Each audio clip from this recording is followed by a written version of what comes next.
Hundreds of people are expected to march to the union buildings in Pretoria this morning. Human rights organizations are calling on government to protect mining and environmental activists who've been under siege in recent years. Ziniko Mhlaba joins us now this morning. Ziniko, good morning. We'll speak to John Clark, one of the organizers of the march, a little bit later on, and he's been documenting the plight and some of the resources available to whistleblowers.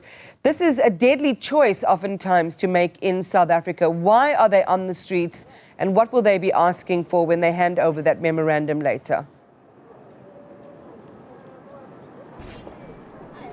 Good morning, Iman. Yes, indeed, we're here in Pretoria, in the city of Tshwane. The civil society groups and human rights movements from across the country will be gathering here today to really, shine the spotlight on the plight of those in the forefront when it comes to championing people's rights, but also advocating for protection of a key issues when it comes to the environmental issues here in South Africa, whether trying to protect their communities when it comes to mining issues and mining deals that are made by authorities and the private sector. So these are some of the people we'll be talking to today, but also the issue of whistleblowers in South Africa. We know that in the past 5 years it has been a serious problem. A lot of organizations that are saying that there is no enough measures. There are no enough measures in South Africa when it comes to protecting those who are blowing the whistle against any craft in the public, but also in the private sector. So we're expecting them, to be really shining that spotlight again, and also just creating awareness about the plight of these organizations and these individuals who have always put themselves at a high risk when it comes to reporting issues that might not necessarily be, in the media spotlight. So today they will be marching to the union buildings to really table those contents, those issues, those challenges they're facing with the authorities. So I'm going to bring in one of the organizers, Mr. Robbie Magalaka, who's behind these protests. But before I get to him, Iman, let me just give you a sense of, the presence of law enforcement where we are at the old bus terminal in Rupert Street in Tshwane. This is where all these organizations and these individuals will be meeting. We're seeing a lot of people coming in, being bussed in through minibus taxis here in Tshwane. So let's speak to the gentleman behind this march. Say, thank you very much, for your time. We're talking about something very serious, something that is very personal to you and your fellow comrades in the struggle of whistleblowing, but also as an activist. Talk to us, why have you decided to march today? We know your problems, but it seems as if there's nothing that is satisfactory to you that is really responding to the challenges and also seeming to be addressing the issues that you guys have been complaining about in recent years. Are you not getting the answers that you are seeking from the authorities? Okay. Mhlaba, thank you so much for this opportunity.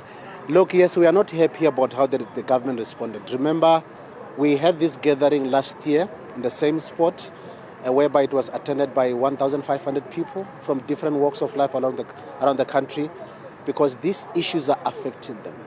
They are being intimidated on the ground.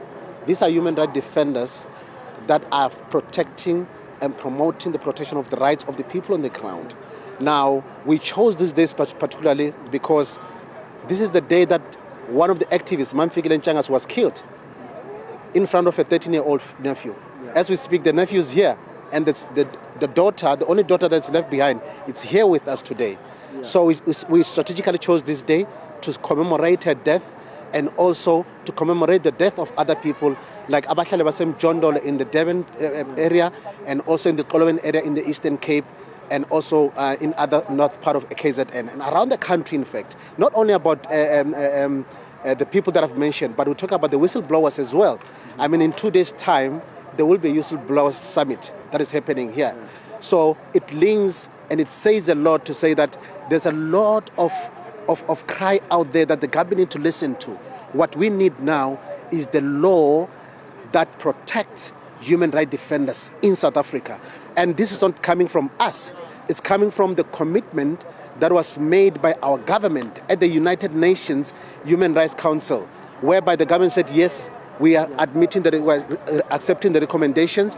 We will develop a legal framework that will protect whistleblowers and the human rights defenders. Thank you, sir, Mr. Robbie, for your time. So we'll continue engaging with you and your fellow comrades as the day progresses. Thank you very much, sir, for your time. I appreciate it. Thank you. Thank you, Porter. So, Iman, just a glimpse of what we can expect from today's march from one of the organizers, just saying, they are not happy with how they've been, attended to as they've been, expressing their frustrations to government. So we'll see how they will be doing things differently, but also mentioning that, there are faces behind these calls. People who've been affected, and some of them have lost their lives. So we'll be engaging with some of the families as well as the day progresses. So it's back to you for now as we prepare to kick off this march.